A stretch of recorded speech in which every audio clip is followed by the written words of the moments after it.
Friends, welcome back to my channel. ಎಲ್ಲರೂ ಹೇಗಿದ್ದೀರಾ? I hope ಎಲ್ಲರೂ ಚೆನ್ನಾಗಿದ್ದೀರಾ ಅಂತ ತಿಳ್ಕೊತೀನಿ. ನಾನು ಕೂಡ ತುಂಬ ಚೆನ್ನಾಗಿದ್ದೀನಿ.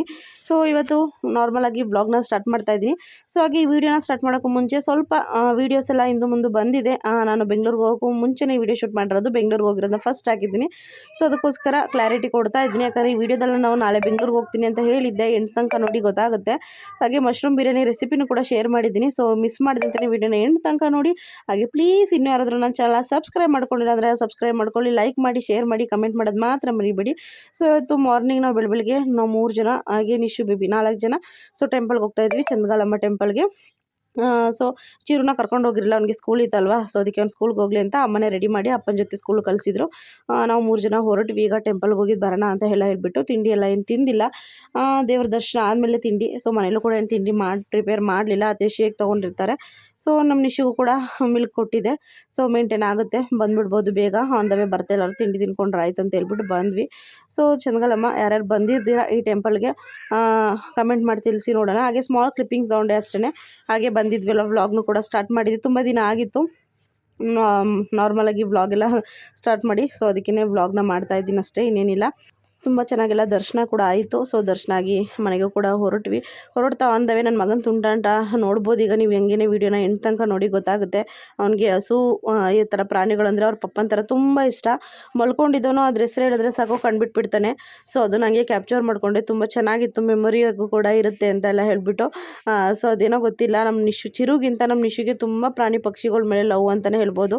ಸೊ ಎಲ್ಲ ಜಾಸ್ತಿ ಅವ್ರ ಅಪ್ಪನ ಥರನೇ ಇವನೇ ಅಂತಲೇ ಹೇಳ್ಬೋದು, ಪ್ರಾಣಿ ಪಕ್ಷಿನ ಲವ್ ಮಾಡೋ ವಿಷಯದಲ್ಲಿ. ಸೊ ಇವಾಗ ನಾವಿನ್ನೂ ದರ್ಶನಕ್ಕೆ ಹೋಗಿಲ್ಲ. ಸೊ ಇವಾಗ ಹೋಗ್ತಾ ಇದ್ದೀವಿ. ಫ್ರೆಂಡ್ಸ್, ಮಿಸ್ಸಾಗಿ ವಾಯ್ಸ್ನ ಮ್ಯೂಟ್ ಮಾಡಿಬಿಟ್ಟಿದ್ದೀನಿ, ಒರಿಜಿನಲ್ ಆಡಿಯೋನು ಕೂಡ. ಸೊ ಈಗ ಮತ್ತೆ ಎಡಿಟ್ ಮಾಡ್ತಾ ಇರೋಂಥ ಇದನ್ನು ನೋಡ್ಬೋದು. ಅವನು ಎಷ್ಟು ಕಣ್ಮುಚ್ಕೊಂಡು ಆಡ್ತಾ ಇದ್ದ, ಹಸು ಅಂದ ತಕ್ಷಣ ಎಲ್ಲ ಕಂಡುಬಿಡ್ತಾ ಇದ್ದ. ಸೊ ಅದನ್ನು ಹೇಳಿದ್ದೀನಿ, ಬಟ್ ವಾಯ್ಸು ಒರಿಜಿನಲ್ ಆಡಿಯೋನೇ ಹಾಕಿದ್ದೀನಿ, ಬಟ್ ಮ್ಯೂಟ್ ಆಗಿಬಿಟ್ಟಿದೆ, ನೋಡಿಲ್ಲ. ಇವಾಗ ಫೈನಲಾಗಿ ಎಡಿಟ್ ಮಾಡಿರೋದು ಸರಿ ಇದೆಯಾ ಅಂತ ನೋಡುವಾಗ ಗೊತ್ತಾಯಿತು ನನಗೆ. ಸೊ ಫ್ರೆಂಡ್ಸ್, ಎಲ್ಲ ಟೆಂಪಲಿಂದ ದರ್ಶನ ಎಲ್ಲ ಮುಗಿಸ್ಕೊಂಡು ಬಂದ್ವಿ. ಈಗ ಆನ್ ದ ವೇ ಬರ್ತಾ ಆಶೀರ್ವಾದ್ ಹೋಟೆಲಿಗೆ ಬಂದ್ವಿ. ನಾವು ಆನ್ ದ ವೇ ಈ ಕಡೆ ಬಂದರೆ ಇಲ್ಲಿಗೆ ಬರೋವಂಥದ್ದು. ಸೊ ಇಲ್ಲಿ ನನಗೆ ಫಸ್ಟ್ ದೋಸೆ ತುಂಬ ಇಷ್ಟ ಆಗುತ್ತೆ. ನಾನು ಹೊರಗಡೆ ಬಂದರೆ ಈಗ ದೋಸೆ ಎಲ್ಲ ತೊಗೊಳೋದು ಬಿಟ್ಬಿಟ್ಟಿದ್ದೀನಿ, ಯಾಕಂದರೆ ನಾವೇ ಮನೇಲಿ ತುಂಬ ಚೆನ್ನಾಗಿ ಮಾಡ್ತೀವಿ ಅಂತ ಹೇಳ್ಬಿಟ್ಟು. ಬಟ್ ಇಲ್ಲಿ ಬಂದರೆ ಕಂಪಲ್ಸರಿ ನಾನು ದೋಸೆನೇ ತೊಗೊಳೋದು, ಯಾಕಂದರೆ ನನಗೆ ಇಲ್ಲಿ ಮಾಡೋ ದೋಸೆ ತುಂಬ ಅಂದರೆ ತುಂಬ ಇಷ್ಟ ಆಗುತ್ತೆ. ಸೊ ಅದಕ್ಕೋಸ್ಕರ. ಬಟ್ ಅವಾಗಿಂತ ಇವಾಗ ಸ್ವಲ್ಪ ಕ್ವಾಂಟಿಟಿ ಕಮ್ಮಿ ಅಂತಲೇ ಹೇಳ್ಬೋದು, ಒಂದು 10% ನನ್ನ ಪ್ರಕಾರ. ನಾನು ಟೇಸ್ಟ್ ಮಾಡ್ಕೊಂಡು ಬಂದಿದ್ದೀನಿ ಅಲ್ವಾ, ಸೊ ಅದಕ್ಕೆ ಹಂಗೆ ಹೇಳ್ತಾ ಇದ್ದೀನಿ ಅಷ್ಟೇ, ಇನ್ನೇನಿಲ್ಲ. ಸೊ ಒಂದು ತಿಂಡಿಯೆಲ್ಲ ತಿನ್ಕೊಂಡು ಇವಾಗ ಏನಿಲ್ಲ, ಮನೆಗೆ ಹೊರಡೋದಷ್ಟೇ, ಡೈರೆಕ್ಟ್ ಎಲ್ಲೂ ಹೊರಗಡೆ ಹೋಗೋ ಪ್ಲ್ಯಾನ್ ಇಲ್ಲ. ಸೊ ಬನ್ನಿ, ಮನೆಗೆ ಹೋದ್ಮೇಲೆ ಸಿಗ್ತೀನಿ. Welcome back. ಸೊ ಈಗ ಈವ್ನಿಂಗ್ ಬ್ಲಾಗ್ನ ಕಂಟಿನ್ಯೂ ಮಾಡ್ತಾ ಇದ್ದೀನಿ. ಸೊ ನೀವು ಆಲ್ರೆಡಿ ತಮ್ನೈಲಲ್ಲಿ ನೋಡಿದ ಹಾಗೆ ನಾನು ಇವಾಗ ಮಶ್ರೂಮ್ ಬಿರಿಯಾನಿಯನ್ನು ಪ್ರಿಪೇರ್ ಮಾಡೋಕ್ಕೆ ರೆಡಿ ಮಾಡ್ಕೊತಾ ಇದ್ದೀನಿ, ಏನೇನು ಬೇಕು ಅಂತ. ಸೊ ರೆಸಿಪಿನ ನಿಮ್ಮ ಜೊತೆ ಶೇರ್ ಮಾಡ್ತೀನಿ. ಸೊ ಮಿಸ್ ಮಾಡಿದಂತೆ ನೀವು ವೀಡಿಯೋನ ಎಂಟು ತನಕ ನೋಡೋದು ಮಾತ್ರ ಮರಿಬೇಡಿ. ಈವ್ನಿಂಗ್ ಬಂದು ಆಲ್ರೆಡಿ ಟೈಮ್ 6 o'clock ಆಗಿದೆ. ಸೊ ನಾನು ಕೂಡ ಟೆಂಪಲಿಂದ ಬಂದು ಮಲಗಿದ್ದೆ, ಬೋರ್ ಆಗ್ತಿತ್ತು. ಇವತ್ತೇನು ಮಶ್ರೂಮ್ ಬಿರಿಯಾನಿ ಮಾಡೋ ಪ್ಲ್ಯಾನ್ ಏನು ಇರಲಿಲ್ಲ, ಬಟ್ ಸಡನ್ನಾಗಿ ಯಾಕೋ ತಿನ್ನಬೇಕು ಅಂತ ಅನ್ನಿಸ್ತು. ಏನಾದರೂ ತಿಂಡಿ ಥರ ತಿನ್ನೋಣ, ಯಾವಾಗಲೂ ಏನು ಸಾಂಬಾರು ಅಂತ ಹೇಳ್ಬಿಟ್ಟು. ಸೊ ಅದಕ್ಕೆ ನನ್ನ ಹಸ್ಬೆಂಡ್ಗೆ ಏನಂದರೆ ದಿನಕ್ಕೆ 3 ಟೈಮು ಅವ್ರಿಗೆ ತಿಂಡಿ ಮಾಡಿಕೊಟ್ರು ತಿಂತಾರೆ, ಸಾಂಬಾರು ಊಟಕ್ಕಿಂತ. ಸೊ ಅದಕ್ಕೋಸ್ಕರ ಹೇಳಿದೆ, ಓಕೆ ಮಾಡು ಅಂತ ಹೇಳಿದ್ರು. ಸೊ ಮಶ್ರೂಮ್ನ ಇಲ್ಲ ಅಂದರೂ ಒಂದು 6-7 ಸ್ಟೋರಲ್ಲಿ ಕೇಳಿಕೊಂಡು ಫೈನಲಿ ಒಂದು ಅಂಗಡಿ ಸಿಕ್ತು. ಅದು 2 ಅಂಗಡಿಲಿ ನಾನು 5 ಮಿನಿಟ್ಸ್ ಬೇಗ ಹೋಗಿದ್ರೆ ಸಿಕ್ತಿತ್ತಂತೆ. 4 ಬಾಕ್ಸ್ ಇತ್ತಂತೆ, 3 ಬಾಕ್ಸ್ ತೊಗೊಂಡೋಗ್ತಾರಂತೆ. ಆಪೋಸಿಟ್ ಅಂಗಡಿಲೂ ಕೂಡ ಇಲ್ಲ ಮೇಡಮ್ ಇವಾಗ ತಾನೇ ಜಸ್ಟ್ ಖಾಲಿ ಆಯಿತು ಅಂತ ಹೇಳ್ತಾರೆ. ಬಟ್ ಇನ್ನೆಲ್ಲೂ ಇರಲಿಲ್ಲ, ಅದು 2 ಸ್ಟೋರಲ್ಲಿ ಇದ್ದಿದ್ದು. ಸೊ ಜಸ್ಟ್ 1 ಪ್ಯಾಕೆಟ್ ಸಿಕ್ತು, 1 ಬಾಕ್ಸ್ಗೆ 15 rupees ಅಂತೆ. ನೋಡೋಣ, ಸಾಕಾಗ ಇನ್ನೊಂದು ಬಾಕ್ಸ್ ಇದ್ದರೆ ತುಂಬ ಚೆನ್ನಾಗಿರ್ತಿತ್ತು. ನೋಡೋಣ, ಎಲ್ಲ ನೀಟಾಗಿ ವಾಶ್ ಮಾಡಿ ಕಟ್ ಮಾಡಿ ಎಷ್ಟಾಗುತ್ತೆ ಅಂತ ಹೇಳ್ಬಿಟ್ಟು. 1 ಟೈಮ್ಗೆ ಅಲ್ವಾ, ಕ್ವಾಂಟಿಟಿ ಕಮ್ಮಿನೇ ಮಾಡ್ತೀನಿ. ಸೊ ಹಿಂಗೆ ಬರುತ್ತೆ, ನನಗೂ ಕ್ಯೂರಿಯಾಸಿಟಿ. ನಿಜ ಹೇಳ್ಬೇಕಂದ್ರೆ ನಾನು ಕೂಡ ಯಾವಾಗಲೂ ಮಶ್ರೂಮ್ ಬಿರಿಯಾನಿನ ಟ್ರೈ ಮಾಡಿಲ್ಲ. ಪನ್ನೀರ್ ಬಿರಿಯಾನಿ ಮಾಡಿದ್ದೀನಿ, ಮಶ್ರೂಮ್ ಬಿರಿಯಾನಿ ನಿಜವಾಗ್ಲೂ ಟ್ರೈ ಮಾಡಿಲ್ಲ. ಯಾಕಂದರೆ ಈ ಮಶ್ರೂಮು ಪನ್ನೀರೆಲ್ಲ ತಿನ್ನೋದ್ರಿಂದ ಮಜಾ ಅನ್ನೋದಕ್ಕಿಂತ ನಾನ್ ವೆಜ್ ತಿನ್ನೋರಿಗೆ ಮಶ್ರೂಮು ಪನ್ನೀರ್ ತಿನ್ನಬೇಕು ಮನೇಲಿ ಮಾಡಿಕೊಂಡು ಅಂತ ಅನ್ಸೋದೇ ಇಲ್ಲ. ಹೊರಗಡೆ ಹೋದಾಗ ಹೋಟೆಲಲ್ಲಿ ಅದನ್ನೇ ತೊಗೊಳೋದು, ವೆಜ್ ತಿನ್ನಬೇಕು ಅನ್ನೋ ಟೈಮಲ್ಲಿ ಮಶ್ರೂಮ್ ಬಿರಿಯಾನಿನೇ. ಬಟ್ ಏನಪ್ಪ ಮನೇಲಿ ಮಾಡ್ಕೊಂಡು ತಿನ್ನಬೇಕು, ಅದ್ರ ಬದಲು ಚಿಕನ್ ಬಿರಿಯಾನಿನೇ ಮಾಡ್ಕೊಂಡು ತಿನ್ಬೋದಲ್ಲ ಅಂತ ಅನಿಸುತ್ತೆ. ಸೊ ನಿಜ ಅನಿಸಿದ್ರೆ ಕಮೆಂಟ್ ಮಾಡಿ, ನಾನ್ ವೆಜ್ ಲವರ್ಸ್ಗೆ. ಸೊ ನನಗೂ ಹಂಗೇನೆ, ಅದಕ್ಕೆ ನಾನು ಯಾವಾಗಲೂ ಟ್ರೈ ಮಾಡಲ್ಲ. ಬಟ್ ಇವಾಗ ನಾನ್ ವೆಜ್ ತಿನ್ನಂಗಿಲ್ವಲ್ಲ, ಸೊ ಅದಕ್ಕೋಸ್ಕರ. ಹಾಗೆ ನಾನು ಬೇರೆ ಪೂಜೆನೂ ಕೂಡ ಮಾಡ್ತಾಯಿದ್ದೀನಿ. ಸೊ ಇವಾಗ ಇನ್ನು 1 ವೀಕ್ ತಿಂತಾರೆ, ಮನೇಲೆಲ್ಲ ಮಾಡ್ತಾರೆ. ಬಟ್ ನಾನು ಇನ್ನೂ 1 ಮಂತ್ ಇನ್ನೂ ಕೂಡ ನಾನು ತಿನ್ನಲ್ಲ ಎಕ್ಸ್ಟ್ರಾ. ಸೊ ಅಲ್ಲಿ ತನಕ ನನಗೆ ಇದೇ ರೀತಿ ಮಶ್ರೂಮು ಪನ್ನೀರು ಈ ರೀತಿ ಮಾಡ್ಕೊಂಡು ಇದೇ ನಾನ್ ವೆಜ್ ಅಂದ್ಕೊಂಡು ತಿನ್ಕೊಳ್ಳೋದು ಅಷ್ಟೇ, ಇನ್ನೇನಿಲ್ಲ. ಸೊ ಬನ್ನಿ ಹೇಗಾಗುತ್ತೆ ಬಿರಿಯಾನಿ ನೋಡೋಣ. ನಾನು ಯೂಟ್ಯೂಬಲ್ಲಿ ನೋಡಿಕೊಂಡೆ ಮಾಡ್ತಾ ಇರೋವಂಥದ್ದು, ಫಸ್ಟ್ ಟೈಮ್ ಟ್ರೈ ಮಾಡ್ತಾ ಇರೋದು. ಹೆಂಗಾಗುತ್ತೆ ಟೇಸ್ಟ್ ಎಲ್ಲ ನೋಡಿಬಿಟ್ಟು ಹೆಂಗಿತ್ತು ಅಂತೆಲ್ಲ ಹೇಳಿಸ್ತೀನಿ ಮನೆಯವ್ರಿಗೆಲ್ಲರೂ ಕೂಡ.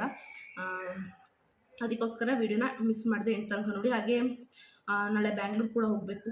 ಯಾಕೆ ಹೋಗ್ತಾ ಇದ್ದೀವಿ ಏನು ಅಂತೆಲ್ಲ ಗೊತ್ತಾಗಬೇಕು ಅಂದರೆ ವೀಡಿಯೋನ ನಾಳೆನೂ ಕೂಡ ನೋಡಬೇಕು. ನಾಳೆ ಮೀನ್ಸ್ ನೆಕ್ಸ್ಟ್ ವೀಡಿಯೋ ನೀವು ನೋಡಬೇಕು. So next video first notification ನಿಮಗೆ ಬರಬೇಕು ಅಂದರೆ ಗೊತ್ತಲ್ವಾ. ಸೊ ಸಬ್ಸ್ಕ್ರೈಬ್ ಮಾಡ್ಕೊಳ್ಳಿ ಮಿಸ್ ಮಾಡಿದಂತೆ, ಆಗ ಫಸ್ಟ್ ನೋಟಿಫಿಕೇಷನ್ ನಿಮಗೆ ಬರುತ್ತೆ.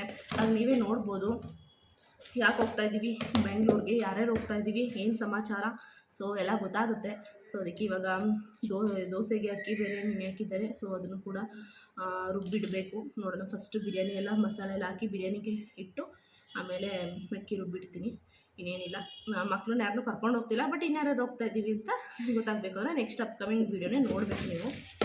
ಸೊ ಬನ್ನಿ, ಹೀಗೆ ಮಾತಾಡ್ತಾ ಇದ್ದರೆ ನಾನು ಬೇಗ ಕೆಲಸ ಮಾಡೋಣ. ಈಗ ಬೇಗ ಬಿರಿಯಾನಿ ಪ್ರಿಪೇರ್ ಮಾಡಿಬಿಡೋಣ. ಲೇಟ್ ಆದರೂ ಕೂಡ ತಿನ್ನೋಕ್ಕೆ ಬೋರ್ ಆಗುತ್ತೆ ನನಗೆ. ಸೊ ಬೇಗ ಮಾಡಿಟ್ಬಿಟ್ರೆ ಸರಿ ಅನಿಸುತ್ತೆ. ಅದಕ್ಕೋಸ್ಕರ ಸೊ ನಮ್ಮಲ್ಲಂತೂ ಟೈಮಿಂಗ್ಸ್ ಏನಿಲ್ಲ, ಸ್ವಲ್ಪ ಲೇಟಾದರೂ ಅಡ್ಜಸ್ಟ್ ಮಾಡ್ಕೊತಾರೆ, ಯಾರು ಏನು ಅನ್ನಲ್ಲ. ತಿಂಡಿನೇ ಆದರೂ ಅಷ್ಟೇ, ಊಟನೇ ಆದರೂ ಅಷ್ಟೇ. ಸೊ ಬನ್ನಿ, ಈಗ ರೆಸಿಪಿ ಏನೇನು ಬೇಕು ಮಶ್ರೂಮ್ ಬಿರಿಯಾನಿ ಮಾಡೋದಕ್ಕೆ ಏನೆಲ್ಲ ಪ್ರಿಪೇರ್ ಮಾಡ್ಕೊಂಡಿದ್ದೀನಿ, ಯಾವ ರೀತಿ ಮಾಡ್ತೀನಿ ಮೆಥಡಲ್ಲಿ ಅಂತ ತೋರಿಸ್ತೀನಿ. ಸೊ ವೀಡಿಯೋನ ಹಂಗೆ ನೋಡ್ತಾ ಇದ್ದೀನಿ. ಫ್ರೆಂಡ್ಸ್ ನೋಡ್ಬೋದು ಇವಾಗ ಏನೇನು ಬೇಕು ನೋಡೋಣ ಬನ್ನಿ. ಐಟಮ್ಸು ಮಶ್ರೂಮ್ ಬಿರಿಯಾನಿ ಮಾಡೋದಕ್ಕೆ ಫಸ್ಟು ಅದೇ ಬಿರಿಯಾನಿಗೆ ಹಾಕ್ತಾರಲ್ಲ, ಸೊ ಮಸಾಲೆಸ್ ಅದು ಬೇಕು. ಪಲಾವ್ ಎಲೆ, ಸೊ ಮರಾಠಿ ಮೊಗ್ಗು, ಅನಾಸು ಈ ರೀತಿ ಬೇಕು. ಹಾಗೆ ಮಶ್ರೂಮ್ ನಾನು ಮೇಲೆ ರೀತಿ ಸಿಪ್ಪೆ ತೆಗೆದು ಕ್ಲೀನ್ ಮಾಡಿ ಇಟ್ಕೊಂಡಿದ್ದೀನಿ, ಕಟ್ ಮಾಡಿದ್ದೀನಿ ಮಧ್ಯಕ್ಕೆ. ಸೊ ಹಾಗೆ ನೆಕ್ಸ್ಟು ಈರುಳ್ಳಿ ತೊಗೊಂಡಿದ್ದೀನಿ. ಸೊ ನಾನು ಎಷ್ಟು ಕ್ವಾಂಟಿಟಿಗೆ ಮಾಡ್ತಾಯಿದ್ದೀನಿ ಅಂತ ಹೇಳಿದ್ರೆ, ಒಂದು ಸೇರು ಅಂತ ಹೇಳ್ಬೋದು, 4 ಗ್ಲಾಸ್ ಆಗುತ್ತಲ್ಲ, ಸೊ 1/4 ಗ್ಲಾಸ್ ಬರೋಷ್ಟು ಆ ಥರ ಒಂದು ಸೇರು ಹಾಕೋತಾ ಇದ್ದೀನಿ ಅಕ್ಕಿನ. ಅದಕ್ಕೆ ಈರುಳ್ಳಿ ಇಷ್ಟು ಕ್ವಾಂಟಿಟಿ ತೊಗೊಂಡಿದ್ದೀನಿ. ಹಾಗೆಯೇ ಒಂದು ಕಂತೆ ಕೊತ್ತಂಬರಿ ಸೊಪ್ಪು, ಒಂದು ಕಂತೆ ಪುದೀನ ಸೊಪ್ಪು ತೊಗೊಂಡಿದ್ದೀನಿ. ಒಂದು ಕಂತೆಗಿಂತ ಜಾಸ್ತಿನೇ ಇದೆ ಕೊತ್ತಂಬರಿ. ಹಾಗೆಯೇ ಶುಂಠಿ ನೋಡ್ಬೋದು, ಒಂದು ಎಷ್ಟು ಸೈಜು ಶುಂಠಿ, ಹಾಗೆಯೇ ಒಂದು 4 ಬೆಳ್ಳುಳ್ಳಿ, ಹಾಗೆ ಚಕ್ಕೆ ಲವಂಗ, ಹಾಗೆ ಒಂದು 6-7 ಹಸಿಮೆಣ್ಸಿಕಾಯಿ ತೊಗೊಂಡಿದ್ದೀನಿ. ಸೊ ಇಷ್ಟು ಬೇಕಾಗಿರುವಂಥದ್ದು ಅಷ್ಟೇ, ಜಾಸ್ತಿ ಇಂಗ್ರೀಡಿಯೆಂಟ್ಸ್ ಬೇಡ. ಸೊ ಇವಾಗ ಆಡಿಸೋದಕ್ಕೆ ಏನು ಹಾಕೋಬೇಕು ಅಂತ ಹೇಳಿದ್ರೆ, ಕೊತ್ತಂಬರಿ ಸೊಪ್ಪು, ಹಾಗೆಯೇ ಏನಪ್ಪ ಪುದೀನ ಸೊಪ್ಪು, ನೆಕ್ಸ್ಟು ಹಸಿಮೆಣ್ಸಿಕಾಯಿ, ಶುಂಠಿ, ಬೆಳ್ಳುಳ್ಳಿ, ಚಕ್ಕೆ ಲವಂಗ. ಸೊ ಇಷ್ಟನ್ನು ಗ್ರೈಂಡ್ ಮಾಡ್ಕೊಳ್ಳೋಣ. ಹಾಗೆಯೇ ಟೊಮೊಟೊ, ಈರುಳ್ಳಿ ಬೇಕಾದ್ರೆ ಹಾಕೋಬೋದು, ನಿಮ್ಮ ಆಪ್ಷನಲ್ಲು. ಸೊ ನಾನು ಹಾಕೋತೀನಿ ಟೊಮೊಟೊ ಹಾಗೆ ಈರುಳ್ಳಿನ. ಸೊ ಟೊಮೊಟೊ ಇವಾಗಲೇ ಹಾಕ್ಕೊಳ್ಳಲ್ಲ, ಇದನ್ನೆಲ್ಲ ಪೇಸ್ಟ್ ಮಾಡಾದ್ಮೇಲೆ ನೆಕ್ಸ್ಟ್ ಟೊಮೊಟೊ ಪೇಸ್ಟ್ ಮಾಡಿ ಹಾಕ್ತೀನಿ ಅಷ್ಟೇ. ಈರುಳ್ಳಿ ಇದ್ರ ಜೊತೆಗೆ ಹಾಕ್ಕೊಂಡು ಪೇಸ್ಟ್ ಮಾಡ್ಕೋತೀನಿ. ಸೊ ನೆಕ್ಸ್ಟ್ ಇವಾಗ ಇಷ್ಟೇ ಬೇಕಾಗಿರೋದು, ಇದೊಂದೇ ಪೇಸ್ಟ್ ಅಷ್ಟೇ. ಸೊ ನೆಕ್ಸ್ಟು ಒಗ್ಗರಣೆ ಯಾವ ರೀತಿ ಎಲ್ಲ ಮಾಡಿ ಇದು ಮಾಡ್ತೀನಿ ಅಂತ ತೋರಿಸ್ತೀನಿ ಬನ್ನಿ. ಫ್ರೆಂಡ್ಸ್ ಇವಾಗ ನೋಡ್ಬೋದು ಪಲಾವ್ ಪಾಟ್ಗೆ ಆಯಿಲ್ ಹಾಕ್ಕೊಂಡಿದ್ದೀನಿ. ಸೊ ಪಲಾವ್ಗೆ ಈ ರೀತಿ ಎಲ್ಲ ಗೀ ರೈಸ್ ಈ ರೀತಿಗೆ ಸ್ವಲ್ಪ ಆಯಿಲ್ ಜಾಸ್ತಿ ಇದ್ರೇ ಚೆನ್ನಾಗಿರುತ್ತೆ ಟೇಸ್ಟು ಕೂಡ. ಹಾಗೆ ತುಂಬ ಜಾಸ್ತಿ ಆಗೋಬಾರ್ದು, ಮೀಡಿಯಮ್ಗಿಂತ ಸ್ವಲ್ಪ ಜಾಸ್ತಿ ಇದ್ದರೆ ಚೆನ್ನಾಗಿರುತ್ತೆ ಅಷ್ಟೇ. ಸೊ ಈಗ ಆಯಿಲೆಲ್ಲ ಬಿಸಿ ಆದಮೇಲೆ ಈಗ ಸ್ಪೈಸಸ್ ಎಲ್ಲ ಹಾಕೋತಾ ಇದ್ದೀನಿ ಫಸ್ಟೇ. ಹಾಗೆ ಇನ್ನೊಂದು ಏನಪ್ಪ ಅಂದರೆ, ನಾನು ಕರೆಕ್ಟಾಗಿ ಫುಡ್ ಬ್ಲಾಗರೇ ಅಲ್ಲ. ಸೊ ನನಗೆ ಯಾವ ರೀತಿ ರೆಸಿಪಿನ ಶೂಟ್ ಮಾಡಿ ತೋರಿಸ್ಬೇಕು ಅಂತ ನಿಮ್ಗೆ ಅನಿಸುತ್ತೋ, ನನ್ನ ಕೈಲಾದಷ್ಟು ಆ ರೀತಿ ಶೂಟ್ ಮಾಡ್ತೀನಿ. ಫುಲ್ಲು ಪ್ರಾಪರಾಗಿ ಎಲ್ಲ ನಾನು ಶೂಟ್ ಮಾಡಿ ನಿಮ್ಗೆ ತೋರಿಸ್ತಾ ಇಲ್ಲ. ಸೊ ಐ ಮೀನ್ ತೋರಿಸ್ತಾ ಇಲ್ಲ ಅಂದರೆ ಕರೆಕ್ಟಾಗಿ ಶೂಟ್ ಮಾಡ್ತಾಯಿದ್ದೀನಿ ಅಂತ ನಾನು ಅಂದ್ಕೊಂಡಿದ್ದೀನಿ. ಫುಲ್ಲು ಫುಡ್ ಬ್ಲಾಗರ್ಸ್ ಥರ ಎಲ್ಲ ಟಿಪಿಕಲಾಗಿ ಸೊ ಹಿಂಗೆ ಅಂತಾರೆಲ್ಲ ಫುಲ್ ಎಕ್ಸ್ಪ್ಲೇನ್ ಮಾಡ್ಕೊಂಡೆಲ್ಲ ಇದು ಮಾಡ್ತಾಯಿಲ್ಲ. ಜಸ್ಟ್ ನನ್ನ ವ್ಲಾಗಲ್ಲೇ ಆ್ಯಡ್ ಮಾಡಿ ನಿಮ್ಮ ಜೊತೆ ರೆಸಿಪಿನ ಶೇರ್ ಮಾಡ್ಕೊತಾ ಇದ್ದೀನಿ ಅಷ್ಟೇ, ಇನ್ನೇನಿಲ್ಲ. ಅದಕ್ಕೆ ಅರ್ಧ ಏನಾದರೂ ಅನ್ಕೋಬೇಡಿ. ಸೊ ಕೆಲವರು ಒಂದೊಂದು ವಿಷಯಕ್ಕೆ ಕಮೆಂಟ್ ಮಾಡ್ತಾರೆ, ಸೊ ಅವ್ರಿಗೋಸ್ಕರ ಸ್ಪೆಷಲಿ ಹೇಳ್ತಾ ಇದ್ದೀನಿ ಅಷ್ಟೇ, ಇನ್ನೇನಿಲ್ಲ, ಎಲ್ರಿಗೂ ಕೂಡ ಅಲ್ಲ. ಸೊ ಇವಾಗ ಆಯಿಲೆಲ್ಲ ಬಿಸಿ ಆದಮೇಲೆ ಸ್ಪೈಸಸ್ ಎಲ್ಲ ಹಾಕ್ಕೊಂಡೆ ನೋಡಿ. ಸ್ಪೈಸಸ್ ಸ್ವಲ್ಪ ಹಂಗೆ ಫ್ರೈ ಮಾಡ್ಕೊಳ್ಳೋಣ. ಸ್ಪೈಸಸ್ ಎಲ್ಲ ಫ್ರೈ ಆದಮೇಲೆ ಆನಿಯನ್ನ ನೀಟಾಗಿ ಚಾಪ್ ಮಾಡಿ ಇಟ್ಕೊಂಡಿರ್ತೀವಲ್ಲ, ಸೊ ಅದನ್ನು ಎಷ್ಟು ಕ್ವಾಂಟಿಟಿ ನಾನು ಹೇಳಿದ್ದೀನಿ, ಎಷ್ಟು ಕ್ವಾಂಟಿಟಿಗೆ ನಾನು ಯೂಸ್ ಮಾಡ್ತಾಯಿದ್ದೀನಿ ಅಂತ ಅಷ್ಟು ಕ್ವಾಂಟಿಟಿಗೆ ಸಾಕು. ಸೊ ಈಗ ಅದನ್ನು ಹಾಕೋತಾ ಇದ್ದೀನಿ. ಏನೇ ಆದರೂ ಫಸ್ಟು ಆಯಿಲಲ್ಲಿ ನೀಟಾಗಿ ಫ್ರೈ ಮಾಡಿದಷ್ಟು ಟೇಸ್ಟು ತುಂಬ ಚೆನ್ನಾಗಾಗುತ್ತೆ. ಎಲ್ಲನೂ ಒಟ್ಟಿಗೆ ಹಾಕ್ಬಿಟ್ಟು ಒಟ್ಟಿಗೆ ಜಸ್ಟ್ ಏನೋ ಒಂಥರ ಒಟ್ಟಿಗೆ ಹಿಂಗೆ ಎಲ್ಲನೂ ಫ್ರೈ ಆಗುತ್ತಲ್ಲ ಅಂತ ಹಾಕ್ಬಿಟ್ರೆ ಚೆನ್ನಾಗಿರಲ್ಲ ನಿಜವಾಗ್ಲೂ. ಸೊ ಈ ರೀತಿ ನೀಟಾಗಿ ಫ್ರೈ ಆಗಬೇಕು. ನೋಡ್ಬೋದು ಆನಿಯನ್ ಯಾವ ರೀತಿ ನೀಟಾಗಿ ಫ್ರೈ ಆಗಿದೆ ಫಸ್ಟಿಗೂ ಇವಾಗ್ಲೂ ಅಂತ. ಸೊ ಆ ರೀತಿ ನೀಟಾಗಿ ಫ್ರೈ ಆದ್ರೇ ತುಂಬ ಚೆನ್ನಾಗಿರೋವಂಥದ್ದು. ಸೊ ಆನಿಯನ್ ಎಲ್ಲ ನೀಟಾಗಿ ಫ್ರೈ ಆದಮೇಲೆ ಇವಾಗ ನಾನು ನೆಕ್ಸ್ಟು ಮಶ್ರೂಮ್ ಹಾಕೋತಾ ಇದ್ದೀನಿ. ಸೊ ಮಶ್ರೂಮು ಅಷ್ಟೇ ತುಂಬ ಚೆನ್ನಾಗಿ ಫ್ರೈ ಆಗಬೇಕು ಆಯಿಲಲ್ಲಿ. ಐ ಮೀನ್ ತುಂಬ ಎಲ್ಲ ಜಾಸ್ತಿ ಸಲ ಇದು ಮಾಡ್ತಾ ಇರೋದು ಇದಾಗ್ಬಿಡುತ್ತೆ, ಹೊಡೆದೋಗೋ ರೀತಿ. ಬಟ್ ಲೈಟಾಗಿ ಅವಾಗ ಇದು ಮಾಡ್ತಾ ಇರಬೇಕಷ್ಟೇ.